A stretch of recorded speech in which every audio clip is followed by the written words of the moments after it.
Cek 1 2. Cek. Kurang volume nih. Cek 1 2. Cek 1 2. Cek 1 2. Tambah lagi. Tambah lagi. Volume nih. Boleh. Bismillahirrahmanirrahim. Assalamualaikum warahmatullahi wabarakatuh. Bismillah, alhamdulillah, wassalatu wassalamu ala rasulillah. La hawla wa la quwata illa billah.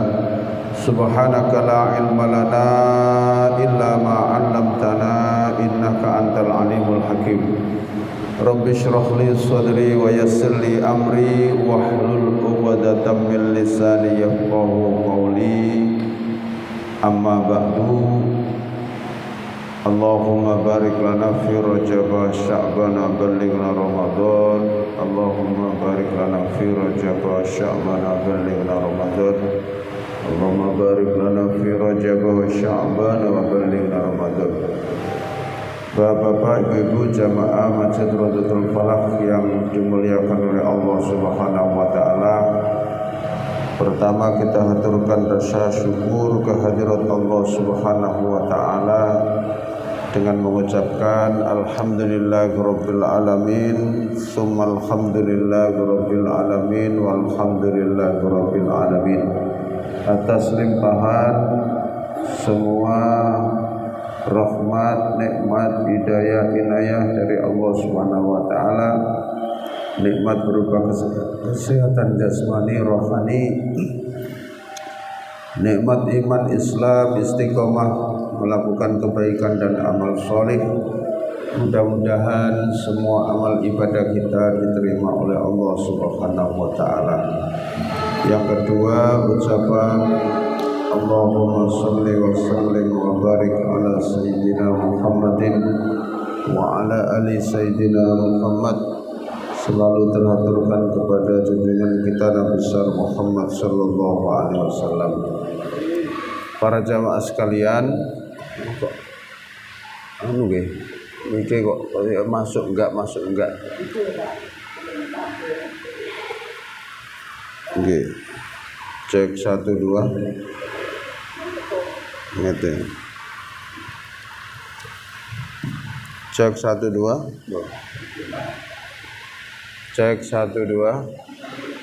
Suaranya hilang. Gak seperti tadi. Kita akan melanjutkan kajian kita, yaitu surat Al-A'raf ayat 96. Nggih. Ini Pak niki. Ini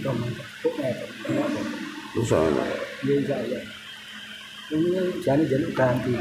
Cek 1 2. Oh, cek 1 2. Ya, tapi belum masuk seluruhnya tuh. Cek 1 2. Ini baru masuk semuanya. Bismillahirrahmanirrahim.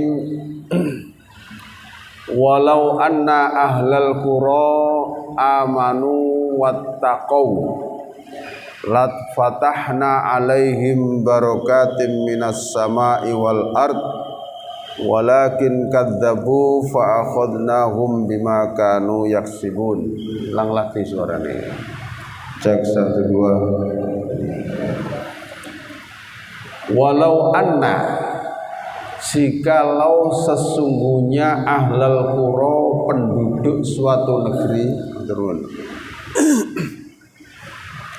ahlal qura, penduduk suatu negeri, amanu, mereka beriman, wattaqau, dan mereka bertakwa, la fatahna, niscaya kami bukakan alaihim, atas mereka, barokatin, barokah, beberapa berkah, minas sama'i, dari langit, wal ardi, dan dari bumi.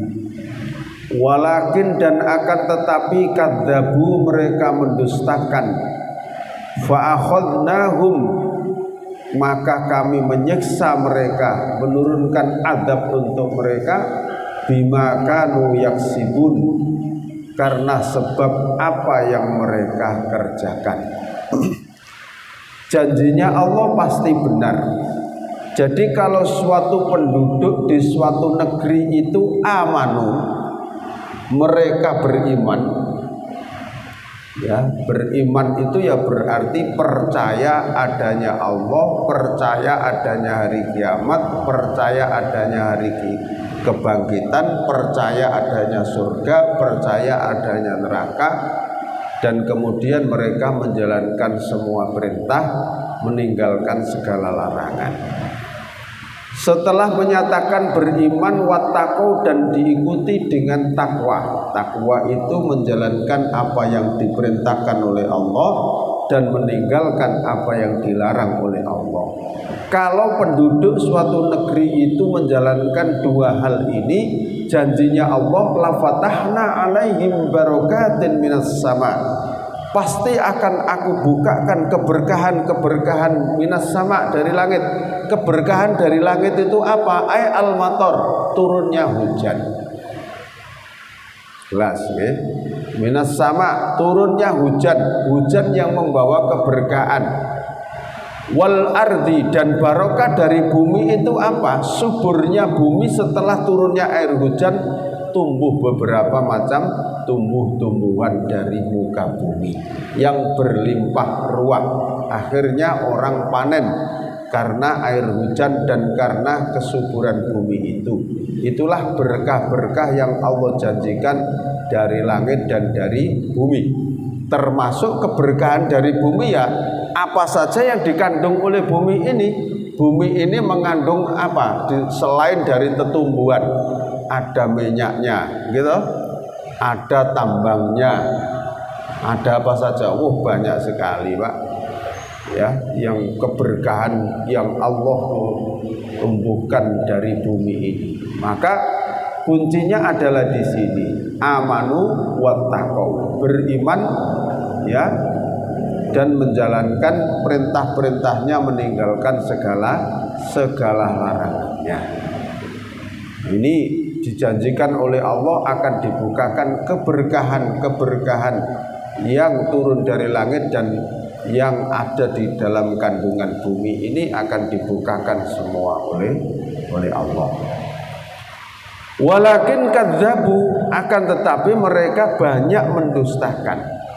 Orang di muka bumi ini kira-kira banyak yang taat atau banyak yang maksiat? Yang jelas begitu. Kalau jumlah, ya, kuantitas orang yang menyatakan muslim mayoritas, ya saya percaya.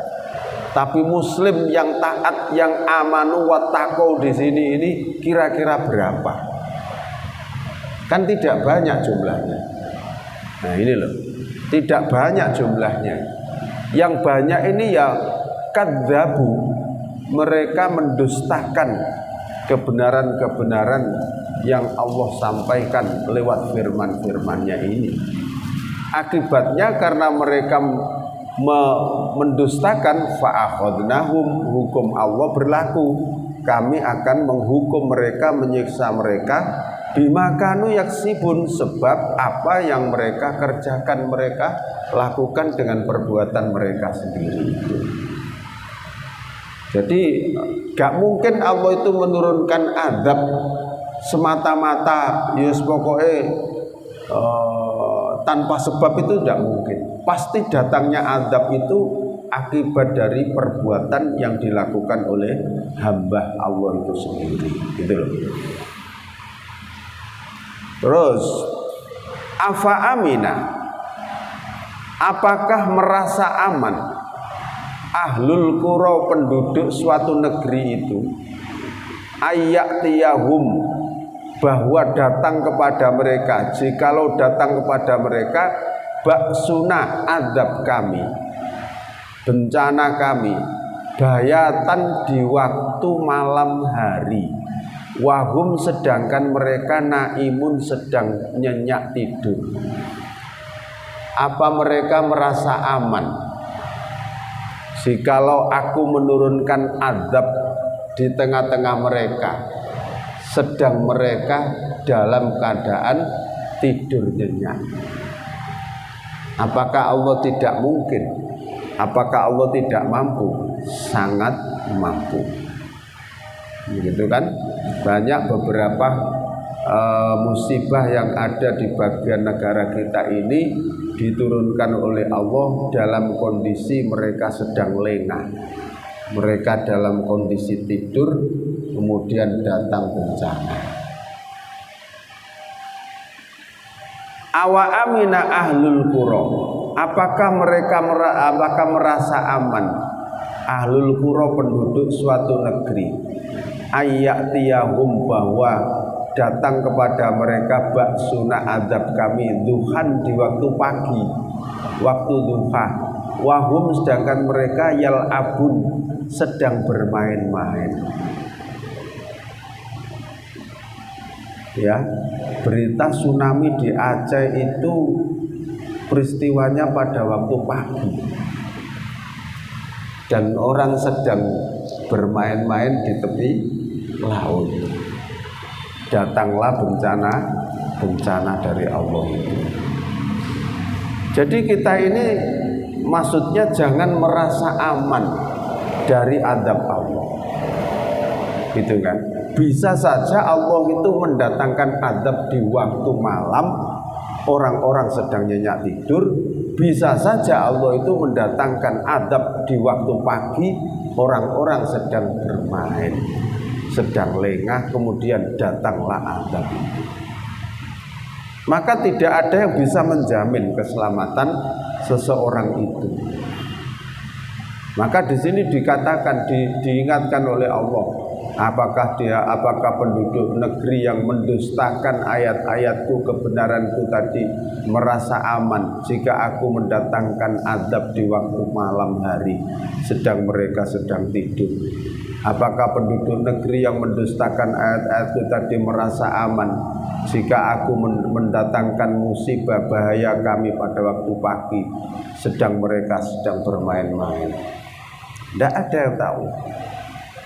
Tidak ada yang tahu datangnya musibah itu. Oke. Afa aminu, apakah mereka merasa aman makrollahi, terhadap makar Allah? Makar Allah itu ya balasan akan perbuatan maksiat mereka itu. Fala ya'manu, maka sekali-kali tidaklah aman makrollahi, terhadap makar dari Allah, perbuatan makar, balasan dosa dan maksiat yang dikerjakan oleh hambanya, illal qaumul khosirun, melainkan mereka itulah kaum yang merugi. Siapa itu? Yang tidak beriman dan tidak bertakwa, tapi mendustakan ayat-ayat Allah. Maka tugas kita di muka bumi ini adalah menjalankan perintah, menjalankan syariat dengan benar, agar Allah tidak menurunkan azab kepada kita ini.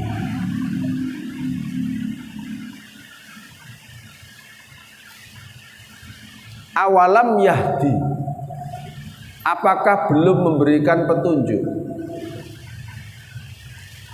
Allah maksudnya lilladzina, kepada orang yang yarisuna, mereka mewarisi al-ardo, bumi, mim ba'di ahliha, sesudah penduduknya itu diazab oleh Allah. Allau nasya'u, bahwa jikalau kami menggendaki, kata Allah, asobnahum, kami akan menimpahkan azab kepada mereka, bidunubihim, sebab dosa-dosa mereka, wanatoba'u, dan kami akan menutup ala qulubihim, atas hati-hati mereka, fahum, maka mereka la yasma'un, tidak dapat mendengarkan lagi peringatan-peringatan dari Allah. Ini sama dengan di ayat 1 itu, khatamallahu ala qulubihim wa ala sam'ihim wa ala absorihim. Karena kekafiran yang dilakukan oleh mereka, maka Allah menutup mata hati mereka, ala qulubihim wa ala sam'ihim, pendengaran mereka juga tertutup, wa ala absorihim, dan penglihatan mereka juga tertutup. Maksudnya tertutup dari hidayah itu masuk ke dalamnya. Kenapa kok tertutup? Karena terhalang oleh kekafiran yang mereka lakukan. Jadi sebenarnya Allah itu tidak menutup. Hati mereka tetap berfungsi. Tetap ya seperti kita punya hati, juga bisa mendengar, juga bisa melihat. Tapi maksudnya Allah menutup itu hati mereka, hidayah sudah tidak bisa masuk karena terhalang oleh kekafiran mereka. Nah, ayat ini diturunkan kepada penduduk ahli Mekah, Pak. Apa penduduk ahli Mekah yang mewarisi bumi sekarang ini? Mereka tidak tahu bahwa penduduk sebelum mereka, umat-umat sebelum mereka itu telah kami hancurkan, telah kami binasakan karena perbuatan dosa mereka. Sekarang mereka menduduki kota itu, Mekah itu, mestinya mereka belajar dari perjalanan umat-umat terdahulu. Itu peringatan dari Allah. Nah, makanya disampaikan oleh Nabi Muhammad, tilka, itulah al-qura, negeri-negeri, nakusu, kami kisahkan, kami ceritakan, alaika, kepadamu Muhammad. Ya, negeri-negeri seperti negeri kaum Ad, kaum Tsamud kemarin itu, penduduk Madian, kaumnya Nabi Lot, kaumnya Nabi Syuaib dan lain sebagainya, diceritakan semua oleh Allah. Min ambaiha, sebagian dari berita-beritanya telah aku tulis kembali di dalam Al-Quran untuk pelajaran kamu dan umatmu. Itu. Walaqad, dan sungguh benar-benar ja'athum, telah datang kepada mereka penduduk negeri-negeri yang dikisahkan ini, rusuluhum, rasul-rasul mereka. Rasul-rasul mereka telah kami utus di negeri-negeri itu bil bayyinati, dengan membawa bukti-bukti kebenaran yang berupa mukjizat. Tapi famakanu liyu'minu, mereka tetap tidak mau beriman. Bima kadzabu, dengan sebab apa mereka itu mendustakan, berbuat dusta mingkoblu, dari sebelumnya. Kadzalika, demikian itulah, yaqba'u, dibaleni mana, yatba'u, menutup Allah ala qulubil kafirina, terhadap hati-hati orang kafir. Ditutup karena tertutup dengan kekafirannya. Maka semua ayat ini ditujukan kepada penduduk Mekah yang mendustakan terhadap dakwah Nabi Muhammad sallallahu alaihi wasallam. Nah, termasuk ya ayat ini adalah untuk pelajaran bagi kita umat Muhammad yang hidup sesudahnya ini. Cek 1 2. Ini bahaya ya. Kalau ini ngujeki terus nggih pegel driji.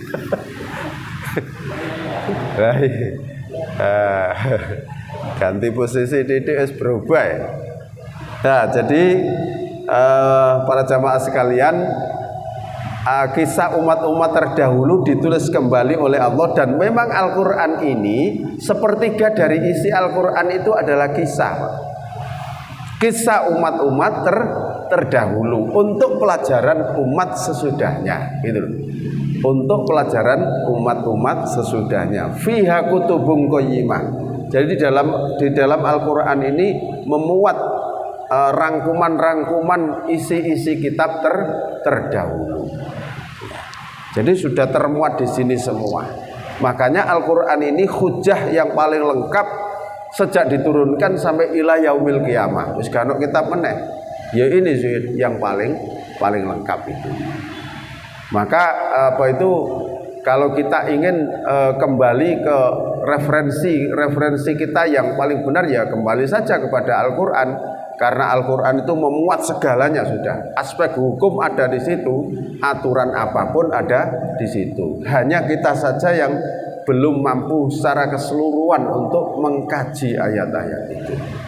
Itu belum seluruhnya, ya. Dan belum seluruhnya umat Islam ini hatinya tertarik untuk memahami Al-Quran. Itu masalahnya gitu. Kalaupun toh dia bisa membaca, ya masih kadang-kadang setingkat membaca saja.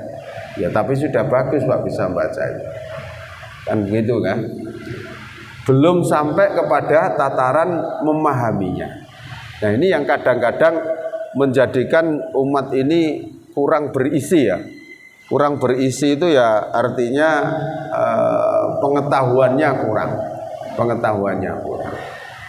Nah karena pengetahuannya kurang, ya mudah dipengaruhi oleh seseorang, mudah diajak oleh seseorang dan lain sebagainya, mudah diprovokasi karena dasar-dasar pemahaman Al-Quran ini kurang bisa dipahami dan dihayati dalam pikirannya. Itu. Maka Nabi Muhammad itu tahu betul tentang kisah-kisah Nabi mulai zaman Nabi Adam, ya karena Al-Quran ini juga memuat seluruh perjalanan para rasul dan para anbiya. 25 nabi itu ada di sini semua. Bahkan tidak hanya nabi, ya kisah orang-orang soleh yang diabadikan oleh Allah di dalam Al-Quran juga banyak sekali. Contohnya ada Ali Imran, keluarga Imran. Imran itu bukan nabi Pak, tapi orang alim di kalangan Bani Israel yang keluarganya banyak menjadi nabi. Itu bukan nabi tapi diabadikan oleh Allah. Ada surat Luqman. Luqman itu juga bukan nabi, tapi hamba Allah yang sangat alim sekali, sehingga sampai dibuat nama surat oleh Allah. Jadi Al-Quran ini kitab yang paling lengkap untuk kita pelajari dan kita pahami, agar kita ini punya rujukan yang kuat dalam menjalankan kehidupan ini, baik di dunia maupun nanti untuk di akhirat. Wa ma wajadna, dan tidaklah kami temui li aktsarihim, kebanyakan mereka, min ahdin, dari perjanjian-perjanjian yang sudah Allah janjikan kepadanya. Wa wajadna, dan tidaklah kami menemukan aktsarohum, kebanyakan mereka, lafasikin, orang-orang yang fasik. Ya, jadi sudah sekian banyak Allah mengutus para nabi dan para rasul, dan juga dibarengi dengan wahyunya untuk mendakwahkan kepada umat, membimbing daripada umat, tapi kami temui kebanyakan mereka itu mengingkari janji-janji dari Allah, dan kebanyakan mereka menjadi orang-orang yang fasik, artinya mengingkari kebenaran Allah yang sudah Allah tulis di dalam Al-Quran ini.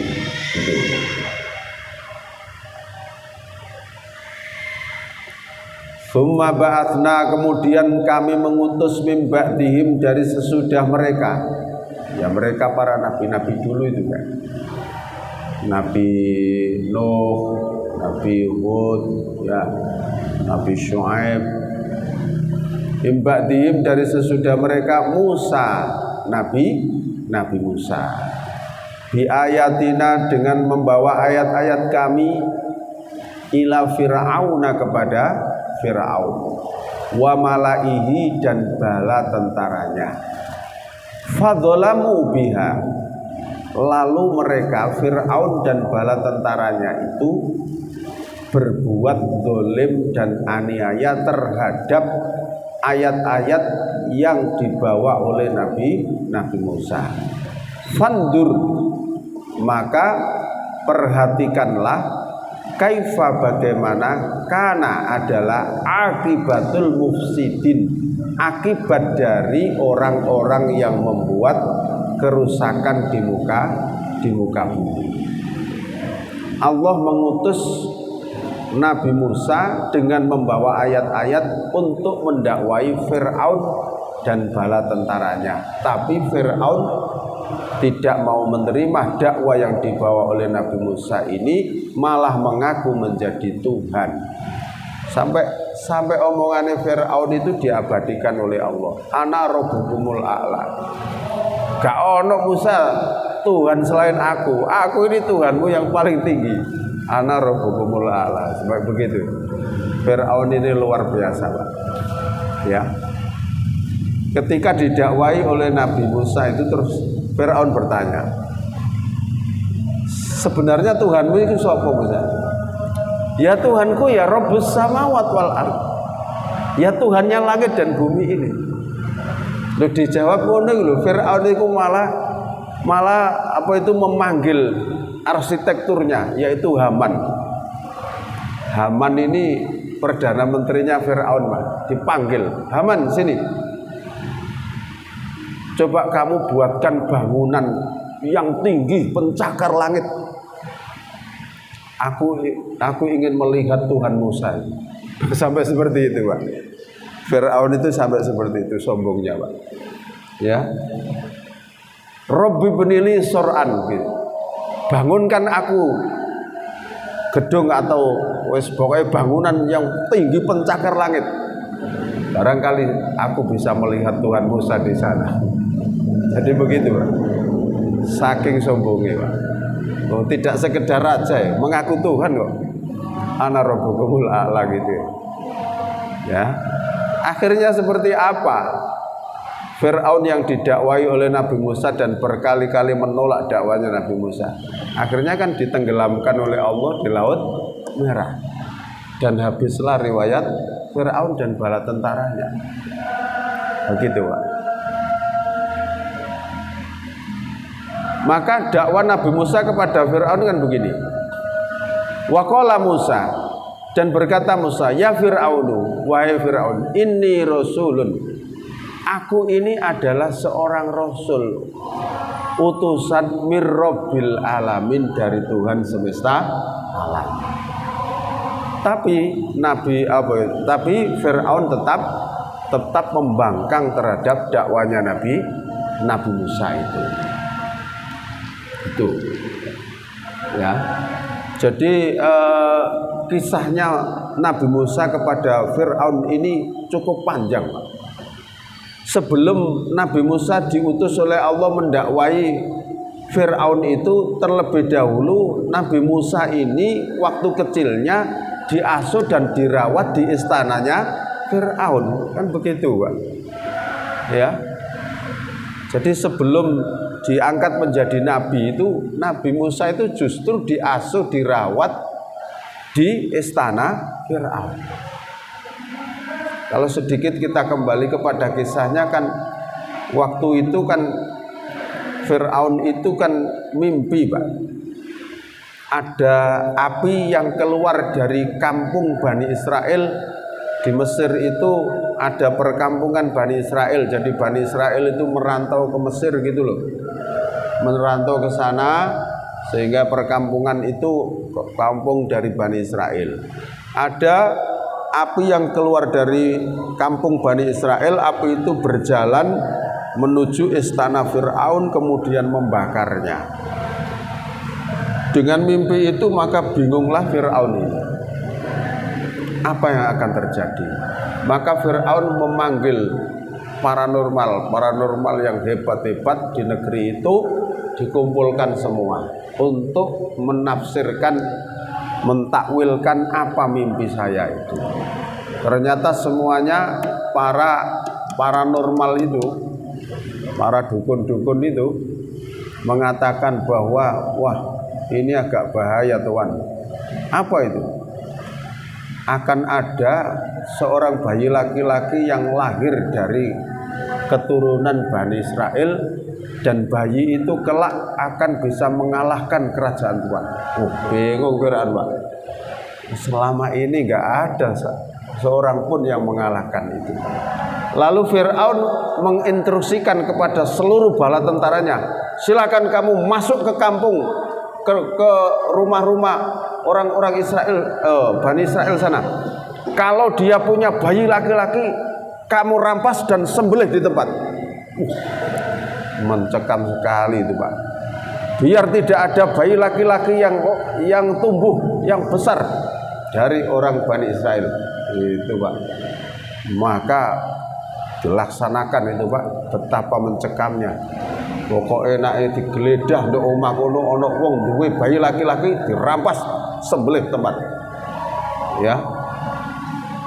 Wa inna jainakum min ali fir'auna yasumunakum su'al adab. Dan ingatlah ketika kami selamatkan kamu dari Fir'aun, menimpakan seburuk-buruk adab. Apa itu? Yudabbihuna abna'akum, mereka menyembelih anak laki-laki kalian, wa yastahyuna nisa'akum, dan membiarkan hidup anak-anak perempuan kalian. Bayi perempuan jarno urip, sing laki-laki sembelih. Itu, Pak. Coba. Loh, di tengah-tengah itu loh, Pak, ibunya Nabi Musa ini takutnya bukan main. Ya opo untuk menyelamatkan bayinya ini tadi. Gitu loh. Maka ketika tentara itu sudah kan masuk dari rumah sini, rumah sini, rumah sini. Ketika di rumah sini itu kira-kira kurang beberapa itu masuk rumahnya, ibunya Nabi Musa itu nyalakan api. Pawon, geni pawon diurupno. Mari ngono, dhisik kan dandang itu, Pak, nggih. Terbuat dari itu. Terus kemudian didang, ini sore digeneni. Kemudian kalau tentara itu sudah dekat dengan rumahnya Nabi Musa itu, bayi Nabi Musa itu dilebokno kukusan, Pak. Kan dulu orang masak itu kan pakai kukusan ya. Dilebokno kukusan terus ditutup dukure. Sehingga ketika tentara itu masuk, sedang apa kamu? Saya sedang menanak nasi, Tuan. Suruh tok ae. Digeneni ini sore. Tapi yo gak suwe nemen, Pak. Artinya kira-kira tentara itu wis rada cedhek itu geni kayak mulai diurupno, gitu loh, Pak. Nah, sehingga ketika ditanya, sedang apa kamu? Saya sedang menanak nasi, Tuan. Langsung tentara itu sudah meninggalkan rumahnya. Terus bayi itu cukup meneh. Gak dicukup lah, mateng nduk kono. Begitu. Maka setiap hari ibunya Nabi Musa itu dirundung kesedihan, lalu diberi ilham oleh Allah. Bukan wahyu, ilham oleh Allah lewat mimpi. Kalau anakmu kepengen selamat, apungkan di sungai Nil, masukkan peti dan hanyutkan di situ. Ibunya Nabi Musa ya setengah percaya setengah enggak. Terus ya apa nasibnya anakku, kok ngomong ngelebokno peti, kok menghanyutkan di sungai Nil. Kira-kira selamat atau enggak ya? Ya tapi itu dia yakini bahwa itu petunjuk dari Allah. Lalu buat peti ala kadarnya dimasukkan, kemudian dihanyutkan di sungai Nil. Terus saudara perempuannya disuruh mengikuti lewat tepi sungai. Kamu ikuti peti adikmu itu, kan begitu kan? Nah ternyata peti tadi itu tersangkut pohon persis di belakang istana Fir'aun, yang di situ sedang duduk-duduk istri Fir'aun yang bernama Asiyah itu dengan pembantunya, wong desa itu petan itu loh, Pak. Oke, dipetani pembantune, maka ada peti yang tersangkut di situ, nggak bisa jalan, tersangkut pohon yang menjulur ke sungai itu, gitu kan? Lalu disuruh ngambil. Setelah diambil ternyata ada bayi laki-laki yang sangat ganteng sekali. Ya, lalu diambillah sama Asia itu, kemudian dibawa ke istana. Itu dibawa ke istana. Kemudian tahu itu Fir'aun marah-marah. Ini saya sudah menetapkan bahwa setiap bayi laki-laki disembelih, kamu marah membawa bayi. Sebentar mas, karena ya Fir'aun itu bagaimana kerasnya tunduk di bawah istrinya pak, ya kan gitu pak. Terus dirunding Fir'aun ini. Kita ini berumah tangga kan sudah sekian lama, belum punya anak. Bagaimana kalau bayi ini kita besarkan di istana, besok bisa menggantikan kerajaan Tuan? Begitu pak. Tuan kan tambah tua. Lalu siapa nanti yang menggantikan? Kalau kita tidak membuat generasi pengganti. Dipikir-pikir bener juga usulan istri saya ini. Akhirnya kan sepakat bro. Kan begitu kan? Sepakat. Habis itu dicarikan perempuan yang bisa menyusui Pak. Bisa menyusui bayi itu Pak. Tradisi orang Arab itu memang bayi itu disusukan Pak. Makanya sampai Nabi Muhammad sendiri itu kan disusukan, disusui oleh seorang wanita yang bernama Halimah As-Sa'diyah, kan begitu kan? Memang tradisi Arab begitu. Bayi itu disusukan. Cari orang-orang wanita-wanita yang bagus, yang subur, yang sehat, yang bisa menyusui.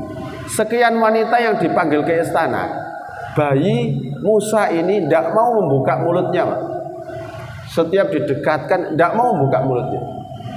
Sekian wanita ini nggak mau, sehingga adiknya perempuannya tadi itu memberanikan diri masuk ke istana, usul Pak, saya Tuan, saya bisa bantu, barangkali bisa bantu mencarikan seorang wanita yang bisa menyusuinya.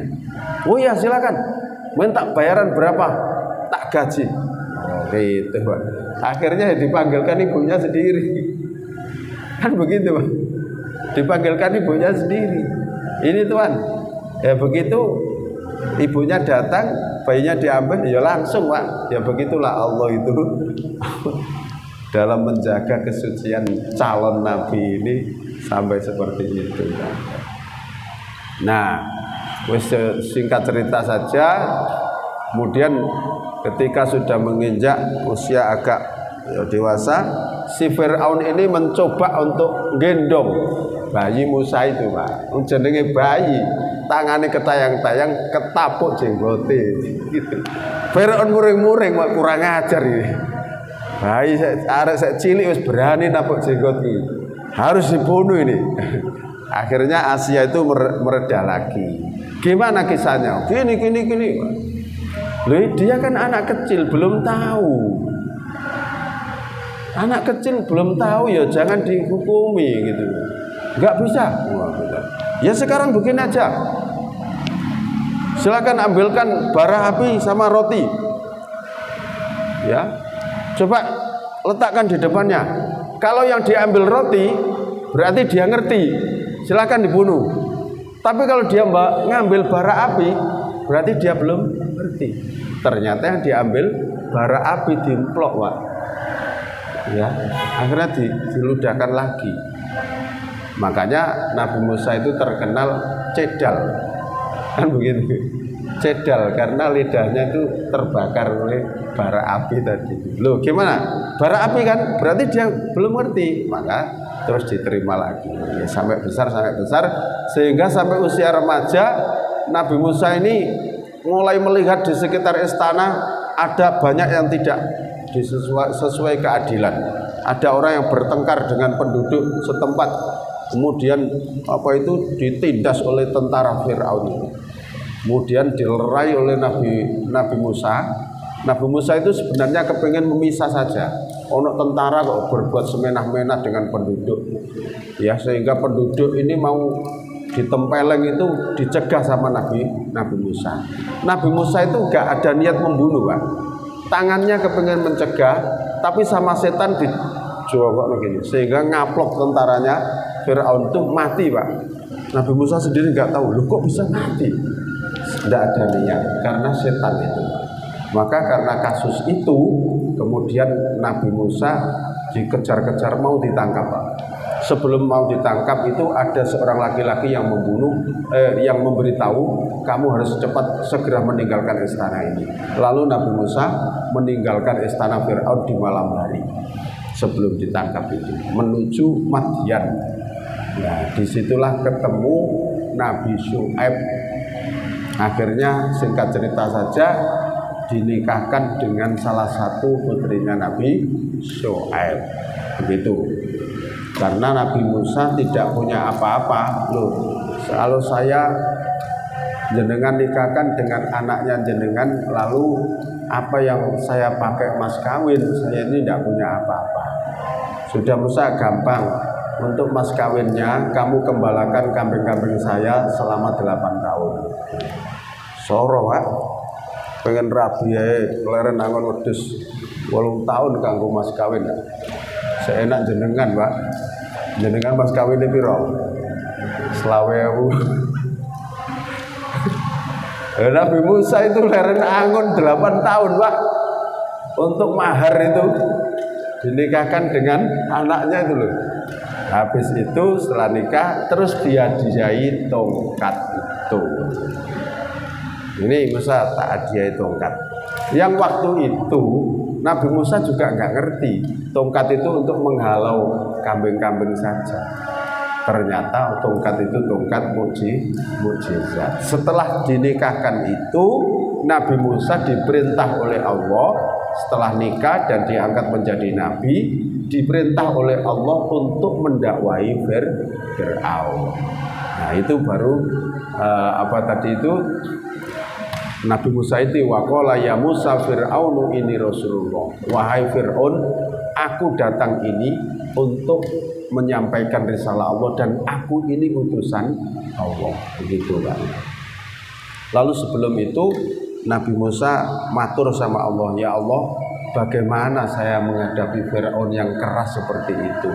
Berilah aku bekal sehingga hatiku ini teguh, tidak ragu untuk menghadapi Fir'aun itu.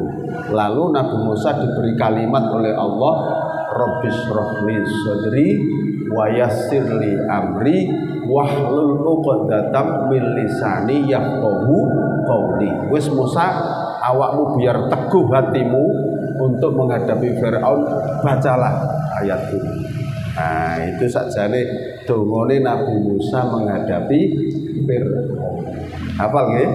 Rabbishrahli sadri wa yassirli amri wahlul 'uqdatam min lisani yafqahu qawli. Saya masih ingat di pondok dulu itu ada pelajaran muhadharah Pak. Muhadharah itu latihan pidato di depan banyak orang Pak. Saya tuh grogi Pak. Oh ini belum pernah. Aku harus pidato itu ya. Terus akhirnya saya dibilangi sama teman-teman yang lebih dulu mondok di situ, dijazai kiainya, wocon niki Rabbishrahli sadri. Ping piro? Ping 7. Nah, gitu Pak. 7 kali bacaan Rabbishrahli sadri. Wis pokoknya njaluk gak grogi. Ya tak waca ya saya tetap grogi Pak, tapi ya lumayan. Itu doanya Nabi Musa mau berangkat, diperintah oleh Allah untuk mendakwai Fir'aun itu. Rabbishrahli sadri wa yassirli amri. Rabbishrahli, ya Allah lapangkan sadri, dadaku, wa yassirli amri, dan mudahkan urusanku, wahlul 'uqdatam min lisani, dan lancarkanlah pembicaraan saya dengan Fir'aun nanti itu. Wahlul 'uqdatam min lisani itu. Ya.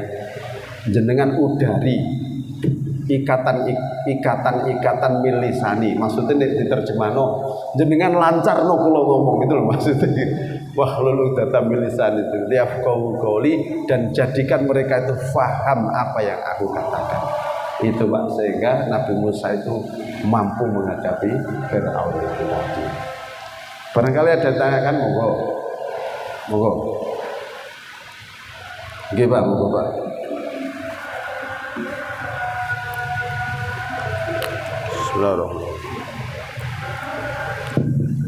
Assalamualaikum warahmatullahi wabarakatuh. Assalamualaikum warahmatullahi wabarakatuh. Yang saya mengenai adab tadi, adab dari Allah. ditujukan kepada umat manusia yang mendustakan ayat-ayat suci Al-Quran dan nikmat-nikmat Allah. Dengan peristiwa tsunami, misalkan mana yang taat pada Allah, mana yang mendustakan nikmat-nikmat Allah atau ayat-ayat suci Al-Quran. Bagaimana untuk mendustakan musibah atau azab? Terima kasih. Assalamualaikum warahmatullahi wabarakatuh. Nggih. Kemarin sudah ditanyakan, enggak apa-apa. Jadi kalau adab itu sifatnya skalanya sudah besar dan tidak tersisa, Pak. Adab itu, Pak. Kayak kaumnya Nabi Nuh, sapu bersih habis semuanya, Pak. Kemudian ganti generasi berikutnya, yaitu kaum yang di dalam kapal tadi yang selamat, yang meneruskan negeri itu. Kaum Ad, kaum Samud sama, sapu bersih habis semua, Pak. Itu adab, Pak. Tapi kalau masih tersisa negara itu seono nyatane saiki aja masih ada kan. Itu bukan adab sebenarnya, tapi musibah, cuma musibahnya kelas tinggi gitu. Kalau adab itu gak ada yang tersisa. Adab itu tidak ada yang tersisa. Nah itu kaum-kaum dulu itu sampai negerinya itu hilang. Sampai negerinya itu hilang. Itu adab, Pak.